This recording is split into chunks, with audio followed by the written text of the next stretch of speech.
Today I lived like the opening of a horrible slice of life movie. I just dropped my car off at the shop again so that it could get this check engine light taken care of as part of the already made repairs so that it can pass its emissions test so that it can get its registration all completed up. So I was walking home, which is like a few miles, and was wild. For whiles it was on dirt paths, it was on like a billboard trail. Trashy. Near this crazy walled area of Wyoming where there's this neighborhood with just a wall going right through the middle of it, blocking it from the freeway. This is real violence, folks. Anyway, I had kind of a crappy day at work. I was walking home. My problem with the job has been like this fundamental disrespect. Afterward, I'm like, why am I getting so hung up on this? Like, kleos matters in ancient Greek times, or like, my dignity must be upheld, 1800s dual feelings. But it sucks because like this student was totally threatening and, dismissive and like swearing at me and just being like so crappy. And whatever, I've been around a million students. I've seen that so many times. Like literally, like my employer's like, why didn't you file a report about it? And I'm like, I'd be filing a report every 10 minutes sometimes with jobs and education. People at the school said they'd take care of a situation, then they just aggressively didn't at all.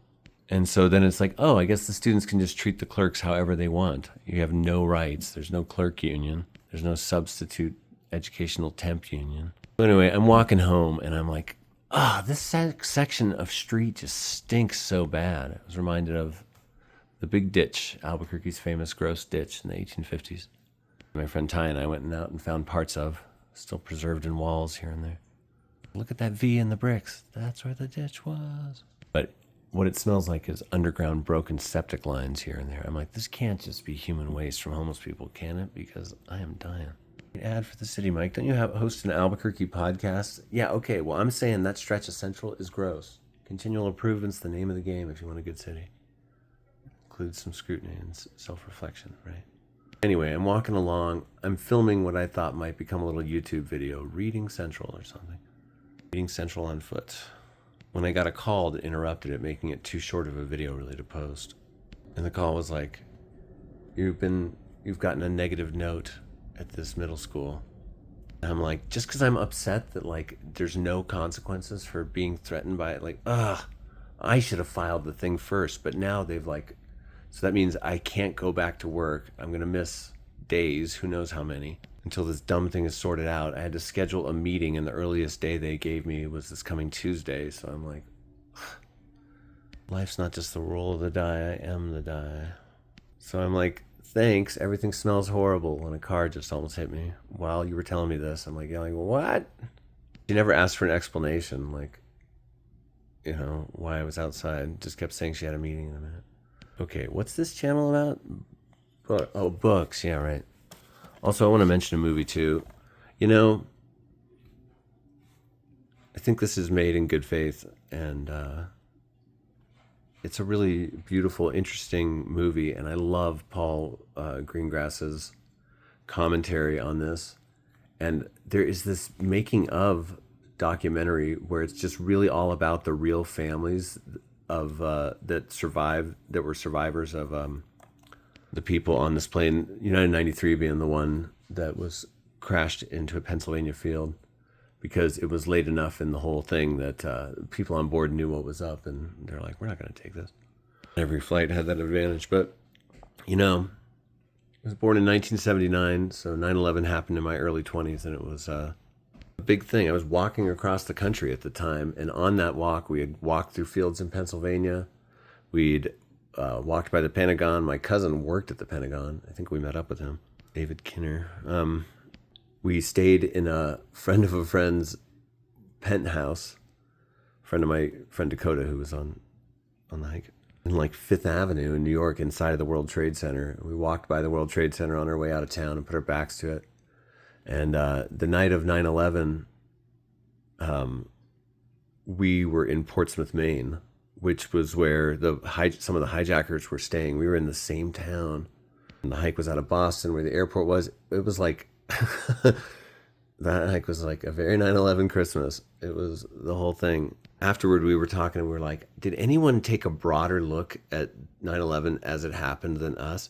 In fact, we were even walking through Miami-Dade County area of Florida when those ballot boxes were missing in January, and all the newspaper boxes we saw everywhere had those headlines on it, and people were talking about it. The names that we were seeing in USA Today were like the street signs all around us.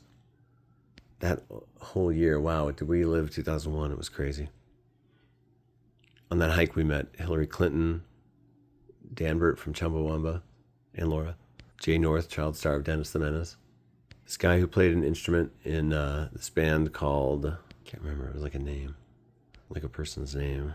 They did a cover of Gordon Lightfoot's Sundown, a little bit of a rap part. We met that guy.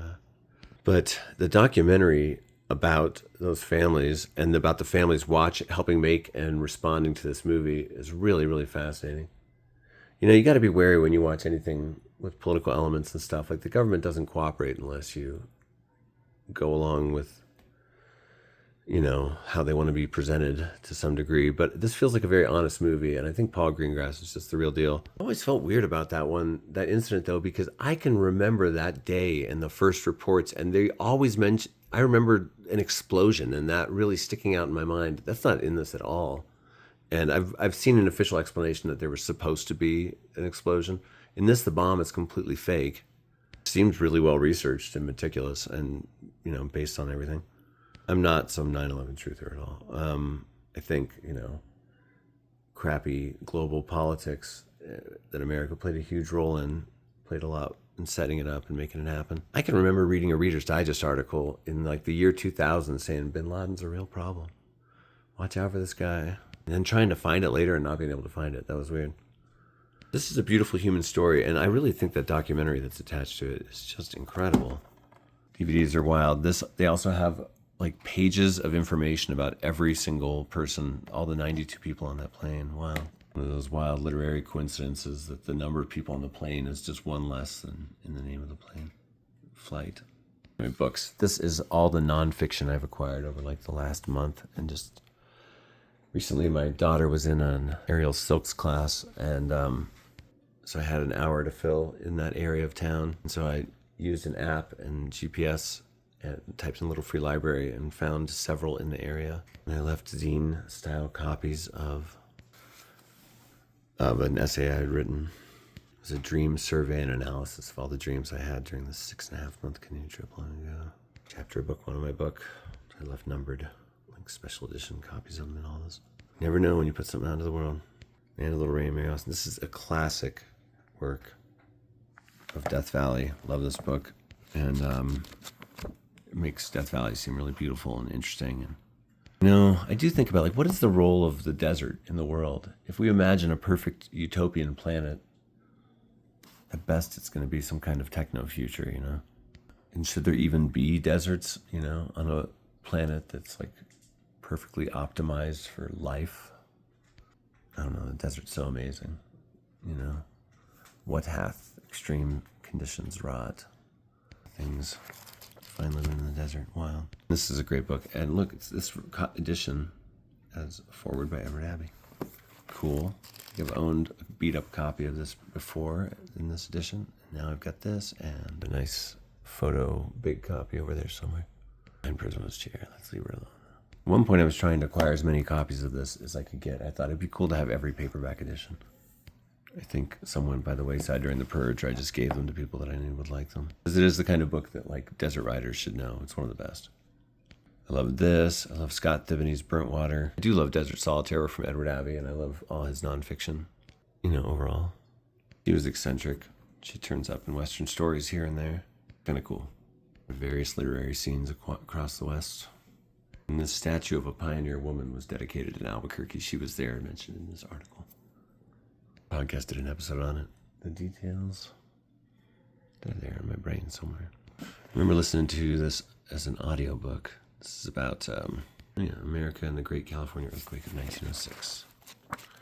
Oh yeah. It's quite evocative. I still remember some images from it. I mean, they're they're factual, but like he caught them and presented them, and that's great. One was that cattle were caught on fire at the docks and stampeded on fire. So part of some people's San Francisco earthquake experience was being gored by a flaming bull as the earth shook. And I remember some facts from this. I remember that most people died from the chimneys becoming widowmakers the next day. They crumbled and fell into the roofs and killed so many people. And this book was one. He wrote a lot of good books. He wrote one about the first geologic map, William Smith. That was really great to read. Really got me into that for a while. One about Krakatoa and what a big deal that was when that volcano went off in the 1800s and painted the world red and changed the weather. See, I wasn't lying. Yeah. I used to have a lot of delivery jobs and had lots of time for audiobooks. I learned a lot. Blind people don't listen to an audiobook and say they only listen to it, They say they read it. On one level, it's the same. It was a book that kind of made me want to, and a writer, along with people like Oliver Sacks, that made me want to write for like a pop science and history type crowd. Good nonfiction the airport reads, like saving and making narrative really compelling historic tales. Should be remembered for whatever reason, I don't know why. For continuity with the big picture and with who we are and how far we've come as a species, etc. I've been working on a sci-fi novel, and it is so fun to think about. Man, what a great gear shift. And I still got to finish my memoir, and I am working on it every day, but this is like, I think it's a collection of essays on these topics. Historic topics, yeah. From Spain and the Americas. Okay, cool. Beautiful. Let me guess, 1960s paperback. Lovely. This is a 1962 printing of a 1959 edition. Cool. Ancient Mexico. Introduction to the pre-Hispanic cultures. See, like, just this title is so evocative to me. One time a friend and I, my friend Jamie, when we were very young, after my very first year of college, which I started when I was 17, crazy. We're like, let's just take a bus and hitchhike and do whatever in Mexico until we get to, until our money's halfway done. We'll turn around and come back. And we did that, and we went to Nuevos Casas Grandes, this town that some of my ancestors founded till Pancho Villa chased them out. The Mormon colony down in Mexico. And just going all over that area was really interesting. The places we stopped on buses, this little town, this Presidio, the natural features, the people we met. I remember before that trip, everyone was all, Mexico's so scary. And then everyone we met was super nice. I mean, this was back in the 90s, and I think cartels are a bit more powerful now, but, Oh, and I used to love going to Juarez when I lived in Las Cruces in the early 2000s, but it really just got so much stricter, harder to get down there, in part because it was like murder city for a while. They had 3,000 murders in 1 year, or 4,000. It was crazy. But when we went down, everyone was so cool. Like, I remember one guy like closing his shop to take us somewhere. I'm like, what? Don't do that. No, this is like a pop narrative. I mean, it's good history, I think. Just because something is popularly written with a narrative doesn't mean it can't be great scholarship. Tale of Deadly Obsession in the Amazon. I saw this guy do some interviews when this came out. Like, I think he was on The Daily Show. It's about this lost city they're looking for, and they're like, where is it? Okay, this is like a popular idea that always gets mentioned in articles, and sociologists talk about it, the idea of the end of history. I've written about it a bit because it's just a feeling that I remember. I remember like The Onion having a headline that was like, everything's still like kind of boring and normal. Like, that was the headline. But this guy, Francis Fukuyama, had this theory, this idea of the end of history. Winner of the Los Angeles Times Book Prize, But I really feel like, well, that's ending. I wrote an essay that's part of my book that's about this theme called The City We Built on Tidal Waves. And I didn't know what to make of it. It never has gotten published, unlike more than a dozen of my other chapters. But I read it out loud at this kind of political gathering, and everyone loved it. I mean, they applauded and seemed into it and said nice things afterward. So I think that is a topic that people feel like, ugh, what do we do? And it sucks when something just kicks you in the face and tells you, like, nope, you're still in it. Like the resumption of nuclear testing. Great, there's a tag. Of course, that could really be the end of history, for real. If there's no one left, if we make a desert and call it peace, one of those one more wars like that and we're done. If we win one more victory like that and we're done. Squirrel. What an An artifact, look at this. Living with Killer Bees, the story of the Africanized bee invasion. It's probably mostly true. Maybe this takes the sensation out. Maybe it leans into it. Looks sensible enough. Maps and so on. I remember there was even a novelty song to the tune of Let It Be. It was one of those things like swine flu that never quite materialized. Remember all those swine flu stories when they first started were circulating around, and a class I was in watched the movie Outbreak. Oh man. I must confess I love popcorn, you know, it's good. Puffed corn, that's a new phenomenon. Popcorn is super great, and it's a food of the Americas. I've enjoyed it my whole life. I saw this book for cheap, and I thought, I gotta have it. That's kind of an interesting subtitle to A Social History of Popcorn in America. Huh. Wow, you can kind of see where my mind's been. But how could you pass this book up? When you see a book like this, it's like tells you like you could be informed on a topic. You could know all about it. Do I want to be informed on that topic? Will this knowledge help me someday? Probably somewhere in here it says get beneath concrete.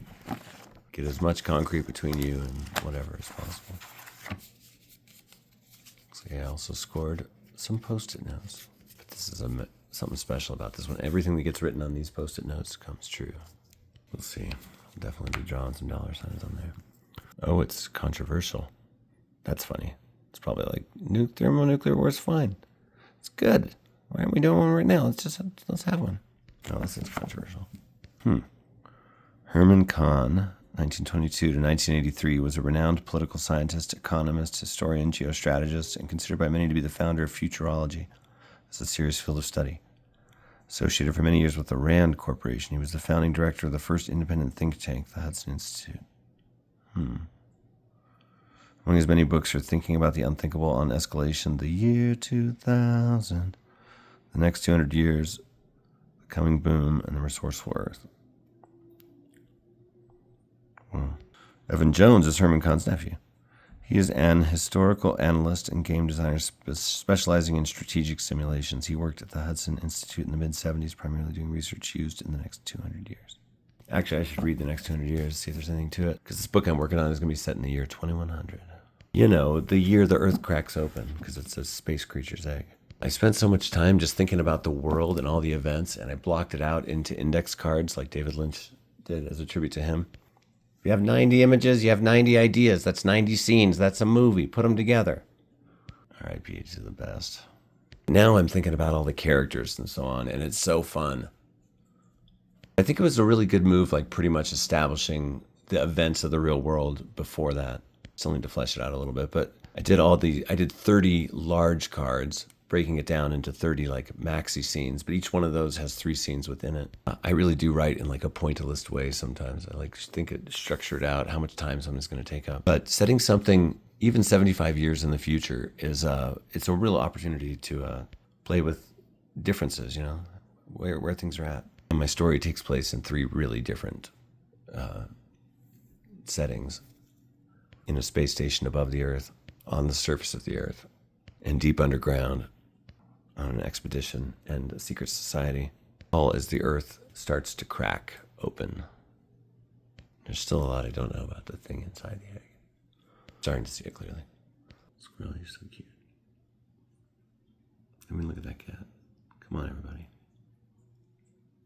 If you've ever wanted to donate to the PayPal, do it for Squirrel. Look at that. Look at her.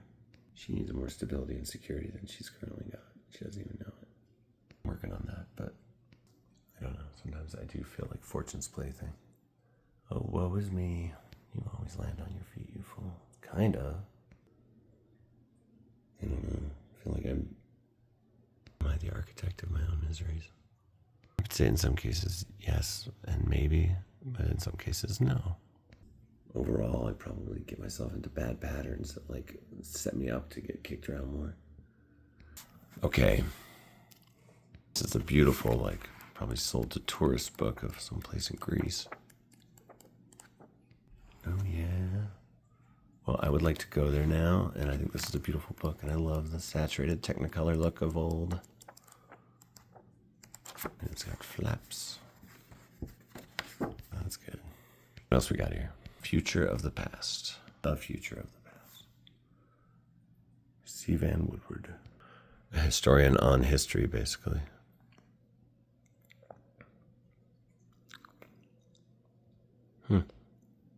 Genial comportment and engaging wit? Well, I don't know if I want both. We'll see. Okay, modern essays. Now I'm getting a real textbook vibe, but old textbook. Oh, and geometric shapes. Suddenly I'm a child playing with blocks. Look at the pretty. It's nice. Compliments of Eddie Carnes. Scott Forsman and Company. Bellweld. Okay. It's a 1969 book. This book and Woodstock. All of culture led up to these two things. And then one was just kind of left to become part of my collection. And the other was this big concert. Two of the people there were my friend Joey's parents. R.I.P. They told me all I can remember about Mrs. DeBuck, Joey's mom. Back in the Marmon days, I would have said Sister DeBuck. Goody DeBuck. She said all that she could remember was, yeah, she was a Mormon at that time. It's so funny. All she could remember was being lifted up off the ground and like not being able to move because there were just so many people. Also, everybody was in another state of mind. This is a beautiful book. Look at this thing. A Preface to Politics, David Schumann.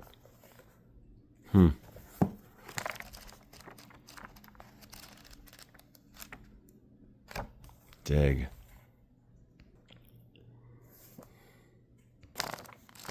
You're getting into politics? First, you gotta read this. 1973. It says it's funny. What kind of book is this? Like political satire? It looks like actually explanatory, though.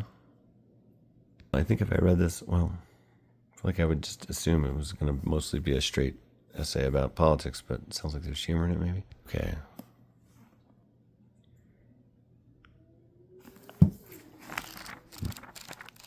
French Revolution, super interesting, you know? If you want to study the American Revolution, you should also study the French Revolution. What they did right, etc. Like, don't destroy all the beautiful cathedrals, come on. But maybe symbolically I see why you have to do that. I don't know. No, I mean, museums were really first invented because of the destruction. I don't know. The problem in thinking about war is it really is like this thing of scale, you know? It's just like do you have to stop thinking at like a human level and start thinking on this huge level to like, you know, like uncaringly even? That Stalin quote, like, one death is a tragedy, a million is a statistic. Okay, Hampton Sides. He was another like Simon Winchester who really inspired me to be like, I'm going to be like a pop historian. In particular, this book. I loved this book from him. So interesting. I mean, is that the sort of thing I normally read books about? The epic account of World War II's greatest rescue mission? Not necessarily, but who doesn't love a good escape story? The Great Escape, Shawshank. Okay. Oh, this was a tidal wave of books. You know, I've never gone back. I was so insulted by the last interaction I had with them. I'm not just a difficult person, but I got rid of so many kids' books. I brought down just boxes and boxes, like a van full or whatever when I was driving a Yukon full. And at first they were like excited, and then they were like, we don't want any of these. People really want like new franchise books. And I was so disappointed. I was like, y'all have no vision. This is a great collection.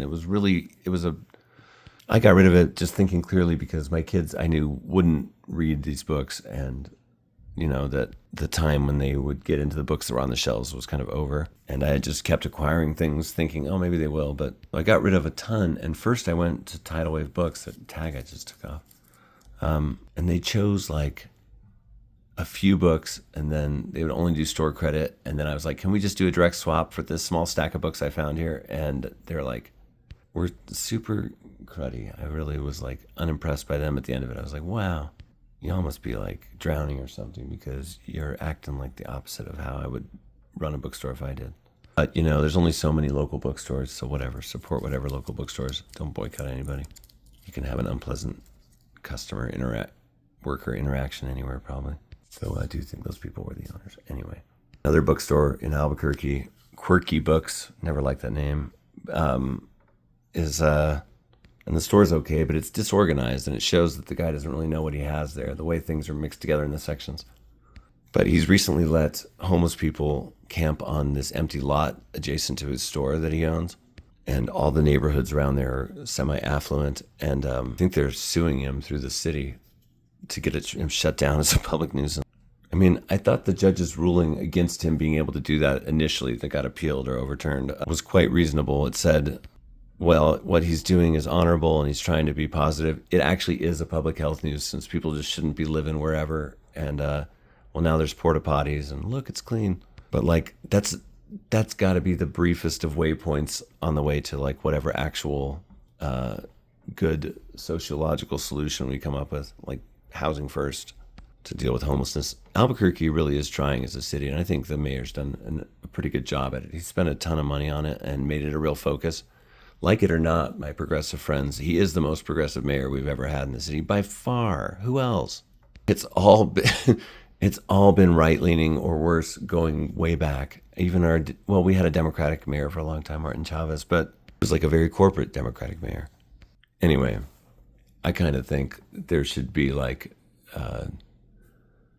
vans full of social workers with plans in hand, just pulling up to everybody on Central, being like, okay, it's illegal to be out here, so let's, not that it should be illegal to be a human and be in a place, but like, I don't know, the society we've built has infrastructure that is intended to, like for instance, parks are intended to be used temporarily by many groups of people. They're not meant to be lived in, And when humans with human needs stay in places like that, they make them disgusting.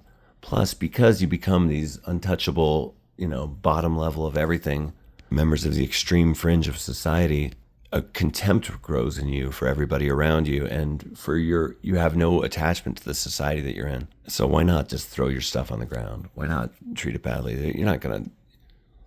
I don't think I've ever seen a homeless person picking up trash, but I can think of one guy. But I've seen 8 million littering. I'd say I'm a humanist. I believe no human should be starving, etc. And that it's a fundamentally unjust society that allows for that. That said, I also see homelessness as a public health crisis.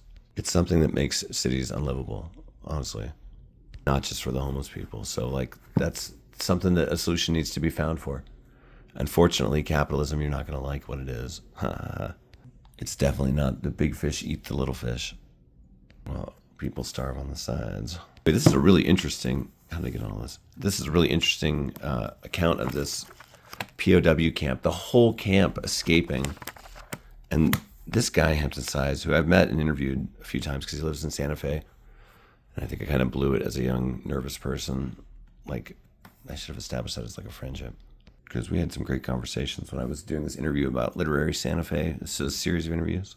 He came and spoke to a class I was in when his book about Kit Carson came out. He's probably a little more reverent of Carson's reputation than I feel. I've always been like that guy's subject. But this guy has a really good way with finding the weird facts. I was a Hampton Sides completist at one point. I'd read everything by him. He has a collection of short nonfiction called Americana. I read that. Read this. And I don't have that Kit Carson one. I bet I gave that away. I think I've got one he wrote about some Arctic expedition. I wonder if it's the one from The Terror. Maps to Anywhere, Bernard Cooper. Winner of the Penn Hemingway Award.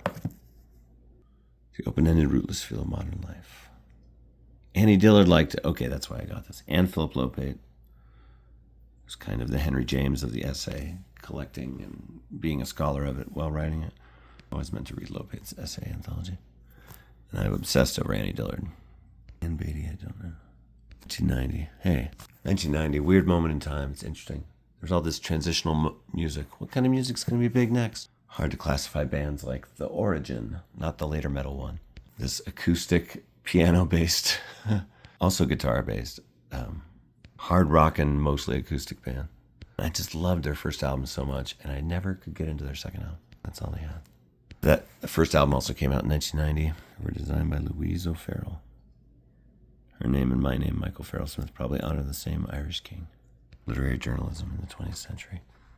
Cool. Whatever. I don't know. Oh, The Grapes of Wrath, The New Yorker. Okay. It's A.G. Du Bois. Okay. John McPhee. Mary McCarthy, read her. Okay. I'm not illiterate. I've read things. I thought her memoirs Memories of a Catholic Girlhood was really good. It's got historical mentions of the 1918 flu pandemic. It's got an interesting thing that she does where she collects all of her published short pieces in order about her childhood and then adds commentary through them, where she admits to making things up. I would never do that. Don't do that. Then you don't have to admit to it. But some people play fast and loose with nonfiction. Oh, it's an emotional truth. I get it, but like, be clear. And also, it's so unnecessary. You can always just be like, I'm going to imagine this part. Here's what that looks like. Just be open if you feel the need to do that, you know? A Good Scent from a Strange Mountain, I've heard, has... no, that's not the one. But I think it's that author, Robert Owen Butler. He has one that is, it's a nonfiction work, and then it has a fictional chapter, because he's like, I just don't have the information for it, so let me tell you what I think happens. That's cool. I like that kind of hybrid stuff. I always thought James Fry should do a third book to follow A Million Little Pieces and My Friend Leonard, where it was like all nonfiction about the writing and reception of those books and the controversies and scandals. That'd be a really cool hybrid trilogy, you know? But I don't think he has any interest in owning up to the worst sins of his past because he doesn't need to. He's a successful YA author and screenwriter.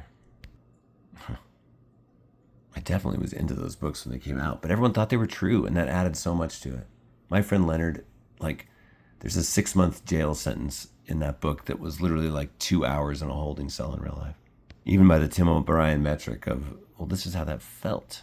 The Explorers and Going After Cacciato. No, wait, The Things They Carried. Free grody stuff on the cover. Yeah. Okay, I've read some things about Martha Graham being, she's this famous dancer that had a connection to UNM in Albuquerque. But people say she was a high-level genius like Picasso or like any genius of their field. So, but sometimes I've had to wait at my daughter's dance studio sometimes and like had only dance magazines and a history of dance book to read that were there. And I learned so much, and it's really actually interesting to read about dance because it's like good writing when you talk about it because it's step by step by step. And I thought, I want to write something, and I'm going to write a nonfiction essay that uses dance choreography in that like every part of it is going to lead to the next. I think I'm going to do it about cleaning up a house. That's a way I could do it. If I had a goal in mind and I started at a certain thing and spent a certain amount of time and I documented it so that I could study it and write about it afterward, that's the way to do it, you know, painting from a photograph. And I love technological assists of that sort, you know, having a recording of this or that, not of the AI or any of that nonsense stuff. I mean, I think the Dadaists back in the day yearned for randomizers. They yearned for self-produced art and so on. That's why they like invent instruments like Wilco used on their Ghost is Born album, where it's like a machine that you just start and then let it go. It makes the music. I'm actually going to read this. I think the sound, like I said, I want to write that essay sometime.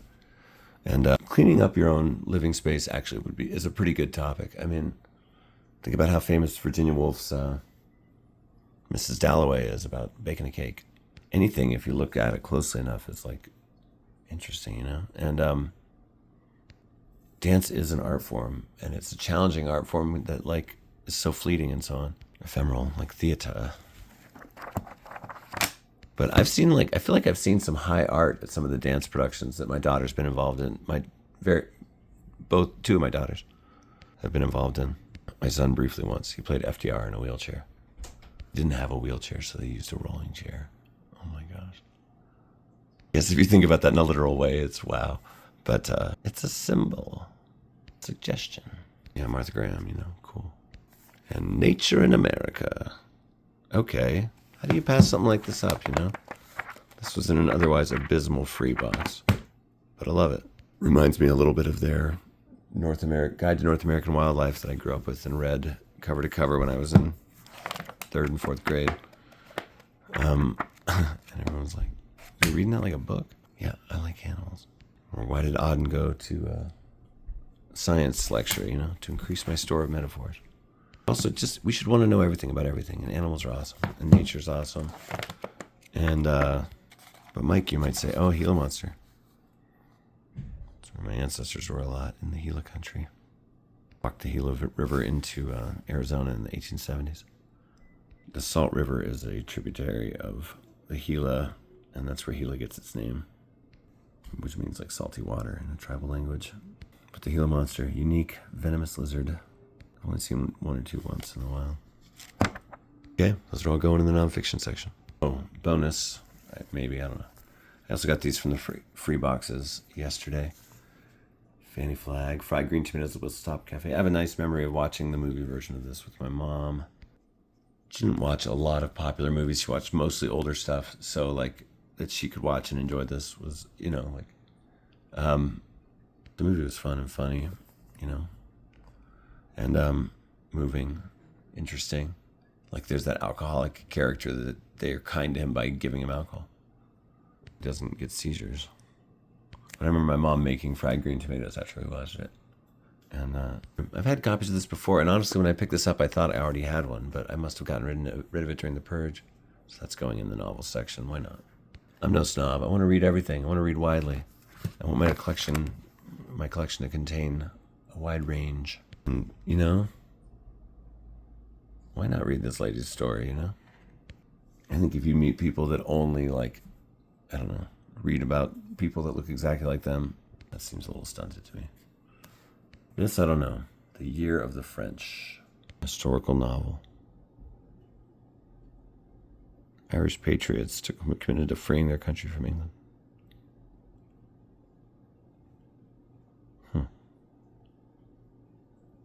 Okay. Historical events. Okay, it sounds interesting. About a brief military action. I bet it's good. But I love the New York Review of Books. I don't think they have any losers. They only keep interesting, worthwhile stuff in print. I don't know. Oh, and this is interesting. I was happy to come across a copy of this again. There's this independent comic company called 4000 BC in New Mexico, and they've made their thing promoting New Mexico comic artists. And they put out this little zine style compilation of, like, here's what some people are doing, you know. 2014. 7000 BC. Why is it called that? Are they creationists? Went to an event of theirs that Stephen McCraney, this cartoonist I knew at the student newspaper at UNM, spoke at. He remembered me. It was so cool. We were coworkers and in classes together.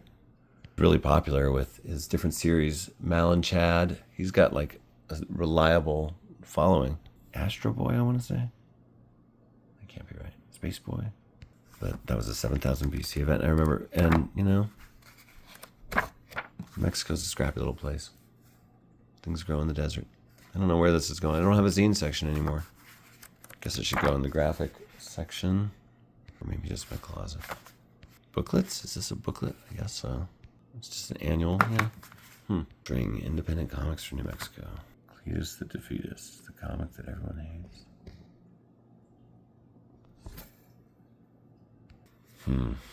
All right, well, this has been a selection of books. I don't know if the kiddies are going to stand for this, though. They're angry.